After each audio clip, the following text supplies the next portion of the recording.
साथियों, आज हम बात करेंगे कि कोई भी बैंक या एनबीएफसी कंपनी अगर आपके किसी भी तरह का लोन है तो किसी भी तरह की गैर कानूनी रिकवरी वो आपसे नहीं कर सकता। आप किस तरह से अपनी प्रॉपर्टी को बचा सकते हैं? अगर आपका अनसिक्योर लोन है तो आपके क्या राइट्स हैं? साथियों, दो तरह के लोन होते हैं हमेशा सारी दुनिया के अंदर, अनसिक्योर लोन, सिक्योर लोन। आगे उनकी ही अलग अलग ब्रांड है भाई। जैसे अगर कार की बात की जाए तो कार तो कार ही है भाई, मारुति की हो चाहे जैगवार की हो चाहे बेंटले की हो, नाम उसका कार है। ऐसे ही सिर्फ दो तरह के लोन होते हैं, unsecure, secure. Unsecure means, unsecure का मतलब क्या है? जिसमें लोन लेते समय हमने अपनी कोई कीमती चीज, कोई एसेट, कोई गोल्ड या कोई भी कीमती चीज ऐसी, या कोई scooter, motorcycle, car, jeep, truck, बस का लोन लिया तो उसकी एचपीए चढ़वा देते हैं। हमने कोई भी ऐसी कीमती चीज बैंक या एनबीएफसी कंपनी के पास नहीं रखी कि अगर भगवान ना करे ईएमआई डिफॉल्ट होगी तो वो उसकी सेल करके, ऑक्शन करके, बोली करके अपना पैसा ले सके। उसको बोलते हैं अनसिक्योर लोन। अब सिक्योर लोन कौन सा होता है? मकान, दुकान, जमीन, जायदाद, फैक्ट्री, कारखाना, स्कूल, कॉलेज, बंगला, कोठी या showroom, scooter, motorcycle, car, jeep, truck, बस आदि, या गोल्ड लोन, या इसके अलावा भी कोई भी आपने एसेट रख दिया, कीमती सामान रख दिया और बैंक या एनबीएफसी कंपनी को पावर दे दी कि भाई अगर हमारे से ईएमआई नहीं दी गई तो आप इसकी ऑक्शन कर देना, बोली कर देना, सेल कर देना और अपना पैसा ले लेना। इसको बोलते हैं सिक्योर लोन। हर बार बताता हूं, बार बार बताता हूं, 1000 बार बताता हूं, अगर पैसे हैं तो इनके पैसे दे दें और मरे हुए सांप को अपने गले से निकाल लें। अगर पैसे नहीं है तो राहु केतु ग्रह तो क्या करेगा? दुनिया का कोई ग्रह धरती पे आके आपका कुछ नहीं बिगाड़ सकता। और ये चवन्नी छाप जो है ये कुछ सुद्धा ही कुछ नहीं है। इनकी दुकान में तो पेट्रोल के कोटन लगा दो और नीट कोटन है टाइम पर तो इनके लेटर बॉक्स के अंदर ही पेट्रोल डाल दो, भिखमंगों को बोरी खराब कर दो, इनका कुत्तों का कैचले बना दो इनको। साथियों, सबसे पहले एक बात समझेंगे, किसी भी तरह का आपका लोन है, 3 महीने से पहले जब तक आपकी 3 ईएमआई डिफॉल्ट नहीं होती आपके खिलाफ कोई भी कानूनी कार्रवाई नहीं हो सकती किसी भी तरह की। यह बात समझे। 3 महीने का मतलब बोलते हैं बैंकिंग की भाषा में एनपीए हो गया भाई। एनपीए की फुल फॉर्म क्या है? Non performing asset. ऐसा पैसा जो बैंक या एनबीएफसी कंपनी की नजरों में अब उसको फायदा नहीं दे रहा। अब होता क्या है, एक ईएमआई डिफॉल्ट होने के 2-4 दिन के बाद ही फोन आने शुरू हो जाते हैं, चवन्नी छाप आने शुरू हो जाते हैं, परेशान करते हैं, राज करते हैं। इनके ऊपर एक आरबीआई की मास्टर गाइडलाइंस है कि ये सुबह 8 बजे के बाद और शाम के 7 बजे से पहले आपके घर, मकान, दुकान, फैक्ट्री, कारखाने पे आ सकते हैं पैसे मांगने के लिए। पोलाइटली बात करेंगे, शांतिपूर्ण तरीके से, डिसेंट तरीके से पेश आएंगे। सबसे पहले इनके पास आई कार्ड होना चाहिए जो 99% के पास भिखमंगों के पास है ही नहीं। उसके बाद इनके पास वो लेटर होना चाहिए जिसमें बैंक ये बताएगा, लोन स्टेटमेंट के आज तक आपने कितना पैसा देना है, वो भी इनके पास नहीं है। सबसे पहले इनसे मांगिए आप इनका आई कार्ड मांगे, जो कि है नहीं तो इनकी दुकान पे ठुट मारूंगा, बगैर भिखारी यहां से, हमें क्या पता तू इस बैंक एनबीएफसी कंपनी से है। वो कहेगा मैं इस रिकवरी एजेंसी से हूं। अरे बोली तिरेड, मैंने रिकवरी एजेंसी से पैसे ले रखे कि बैंक से पैसे ले रखे भाई?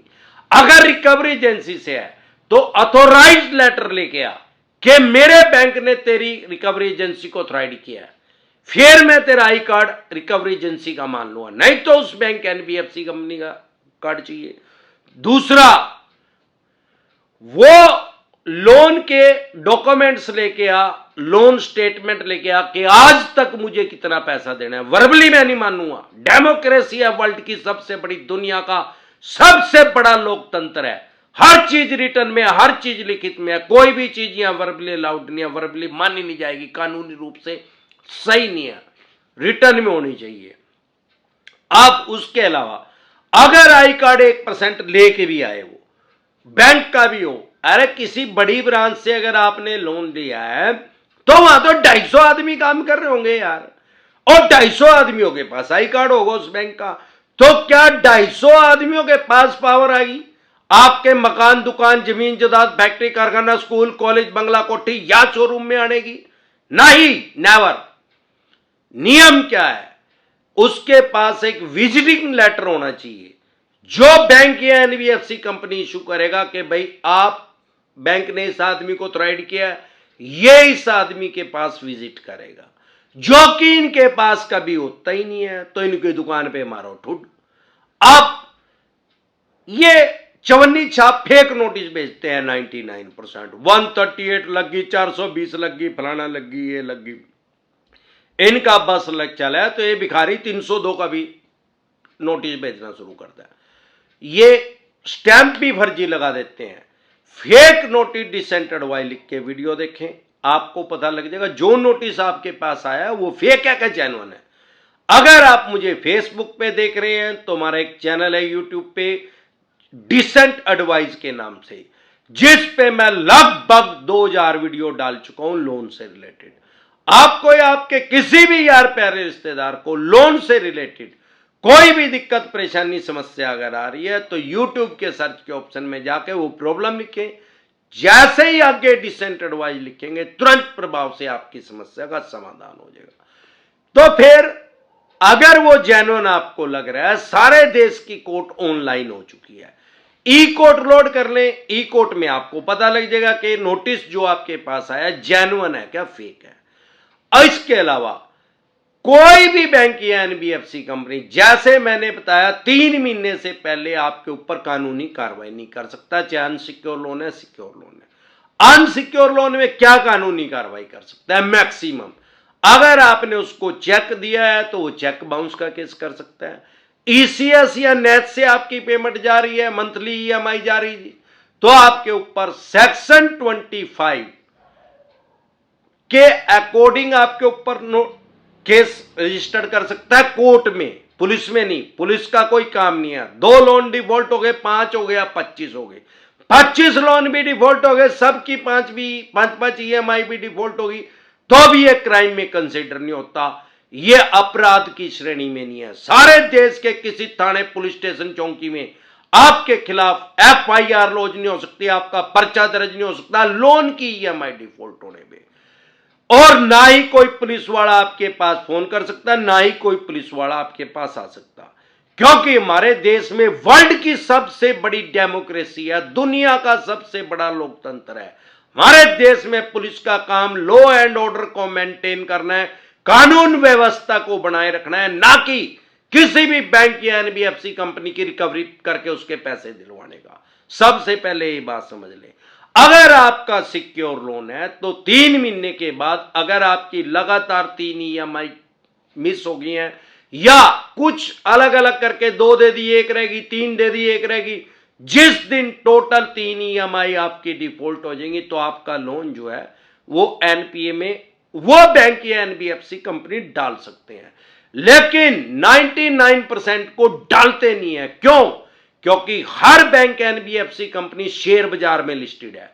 अगर इनका 15-20% एनपीए हो गया, आजकल सब कुछ ऑनलाइन है, लोग एनपीए का जैसे ही रेशियो बढ़ेगा तो इनके शेयर जो हैं शेयर बाजार के अंदर वो मुझसे बन जाएंगे, चूहे बन जाएंगे। इनका 100 रुपए का शेयर 2 रुपए में नहीं कोई खरीदेगा, इनकी कैच लिकट जाएगी, अपने आप ही नंगट हो जाएंगे। यही कारण है कि इन चवन्नी छाप कुत्तों को इन्होंने पाला हुआ है, ताकि ये लोगों को डरा के, धमका के, साइकोलॉजिकल प्रेशर में लेके, मनोवैज्ञानिक दबाव में लेके उनको अपराधी इन्होंने घोषित किया, आपको क्रिमिनल इन्होंने बनाया है। संविधान ने आपको क्रिमिनल नहीं घोषित किया, आपको अपराधी घोषित नहीं किया लोन की ईएमआई डिफॉल्ट होने पे। तो एनपीए में अगर ये डालते भी हैं, ज्यादा जो हैवी अमाउंट को होता है उसको एनपीए में डालते हैं, इसीलिए कम अमाउंट के को एनपीए में डालते नहीं, क्योंकि शेयर बाजार इनका धड़ाम से नीचे गिरेगा। अगर उसके अलावा इनको क्या लॉस हो गया एनपीए बढ़ने से? पीछे लक्ष्मी विलास बैंक डूब गया, क्या कारण था? उसका 26% एनपीए हो गया। सामान्य बोलचाल की भाषा में उसने 100 आदमियों को लोन दिया, 26 ने उसके पैसे ही नहीं वापसी दिए, तो वो खुद ही नंगड़ हो गया, ताला लग गया, शेयर बाजार गिर गया उसका। बैंक एनबीएफसी कंपनी को क्या प्रॉब्लम आएगी? जिस भी बैंक का एनपीए का रेशो बढ़ेगा, सबसे पहले उसका शेयर नीचे गिरेगा, धड़ाम से नीचे गिरेगा, उठ नहीं पाएगा। दूसरा और सबसे बड़ा कारण, लोग उसमें सेविंग अकाउंट नहीं खुलवाएंगे, करंट अकाउंट नहीं खुलवाएंगे, एफडी नहीं करवाएंगे, आरडी नहीं करवाएंगे। जिनके अकाउंट खुले हैं, एफडी आरडी बनी हुई है, वो तुड़वा लेंगे अपनी एफडी को, आरडी को बंद करवा देंगे, अपने सेविंग अकाउंट को बंद करवा देंगे, करंट अकाउंट को बंद करवा देंगे। क्योंकि आरबीआई की गाइडलाइंस जो है, कोई भी बैंक या एनबीएफसी कंपनी अगर डूबगी, क्योंकि एनबीएफसी कंपनी के पास तो पावर ही नहीं है पैसे जमा करने की, उसका तो नाम ही नॉन बैंकिंग फाइनेंस कंपनी है, वो पैसे जमा करने की, सेविंग अकाउंट करंट अकाउंट खोलने की उसके पास पावर नहीं है। जो भी बैंक है, भगवान ना करे अगर वो डूब गया, फॉर एग्जाम्पल आपके 5 करोड़ रुपए उसमें रखे हैं, तो सिर्फ आपको 5 लाख रुपए मिलेंगे, 4 करोड़ 95 लाख रुपए आपके भी डूब जाएंगे। अगर आपके उसमें पड़े 75,000 रुपए हैं सिर्फ, तो आपको 75,000 रुपए मिलेंगे, ना कि 5 लाख रुपए मिलेंगे। मतलब इसका यह हुआ कि जो कोई भी बैंक डूबेगा तो आपका जो पैसा है उसका 5 लाख रुपए तक का इंश्योरेंस हुआ है, आपको सिर्फ 5 लाख रुपए मिलेंगे। फिर चाहे आपके सेविंग अकाउंट में भी पैसे पड़े हैं, करंट अकाउंट में भी पड़े हैं, एफडी में भी पड़े हैं, आरडी में भी पड़े हैं, और उस बैंक की अलग अलग ब्रांचेज में भी पड़े हैं, उससे कोई फर्क नहीं पड़ेगा। अगर वो बैंक डूब गया, आपके नाम से किसी भी ब्रांच में उसकी पैसे पड़े हैं, आपको सिर्फ और सिर्फ 5 लाख रुपए का क्लेम मिलेगा, उससे ज्यादा नहीं मिलेगा। तो जैसे इनका एनपीए का रेशो बढ़ेगा, एक तो ये नंगड़ होंगे शेयर बाजार में, दूसरा इनका बैंक डूबेगा, तो ये आपके ऊपर कार्रवाई करने से पहले खुद नहीं नंगड़ होना चाहते, खुद अपने बैंक पे ताला नहीं लगवाना चाहते। यही कारण है कि लोगों के साल 2-2 साल भी हो गए एनपीए में नहीं इन्होंने डाला है। अगर हैवी अमाउंट है तो एनपीए में डाल देते हैं। एनपीए में डालने के बाद क्या नियम है? अगर सिक्योर लोन है तो आपके ऊपर सरफेसी एक्ट 2002 के अकॉर्डिंग कार्रवाई की जाएगी। सरफेसी एक्ट 2002 में बना, क्यों बना? अवस्था आविष्कार की जननी है। 2002 से पहले भी लोन होते थे, 80 के दशक में भी, 70 के दशक में भी। जब लोन डिफॉल्ट हो जाते थे तो बैंक को कोर्ट में जाना पड़ता था उसकी रिकवरी के लिए, उसमें बहुत ज्यादा लंबा टाइम लग जाता था। एनबीएफसी कंपनी का तो उस टाइम जन्म ही नहीं हुआ था।